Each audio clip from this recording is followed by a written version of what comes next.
Hello friends, welcome back to my channel. இந்த winter சீசனில் நிறைய பேபிஸ்க்கு வந்து கோல்டு கஃப் வரும். அதுக்காக நம்ம வீட்டிலவே இருக்கிற சிம்பிளான இன்க்ரீடியன்ட்ஸ் வச்சு கசாயம் செஞ்சுக்கலாம். அதுக்காக வந்து ஒரு பவுலில் ஒரு வெத்தலை, கொஞ்சமாக கற்பூரவள்ளி, வேப்பையிலை, துளசி எல்லாமே சேர்த்து ஒரு 2 to 3 டைம்ஸ் வந்து நல்லா வாஷ் பண்ணி எடுத்துக்கலாம். அப்போ தான் அந்த டஸ்ட் எல்லாமே கிளியர் ஆகும்.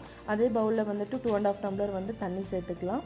கொஞ்சமாக பெப்பர், கொஞ்சமாக சீரகம், கொஞ்சமாக ஓமம், இஞ்சி, 3 பல்லு பூண்டு, ஒரு 1/4 டேபிள் ஸ்பூன் அளவுக்கு வந்து மஞ்சள்தூள் சேர்த்து நல்லா மிக்ஸ் பண்ணிக்கலாம். இப்போது ஒரு 15 மினிட்ஸ்க்கு வந்துட்டு நல்லா பாயில் பண்ணி எடுத்துக்கலாம். எல்லாமே கலர் சேஞ்ச் ஆகணும், தண்ணி நல்லா குறையணும். அப்போ அந்த சத்து எல்லாமே அதில் சேரும். இப்போ ஒரு ஸ்ட்ரெயினர் வச்சு நல்லா ஸ்ட்ரெயின் பண்ணி எடுத்துக்கலாம். 8 month ப்ளஸ் பேபிஸ்க்கு வந்து 4 டேபிள் ஸ்பூன் அளவுக்கு கொடுத்துக்கலாம். இல்லைன்னா 2 பாலாடை.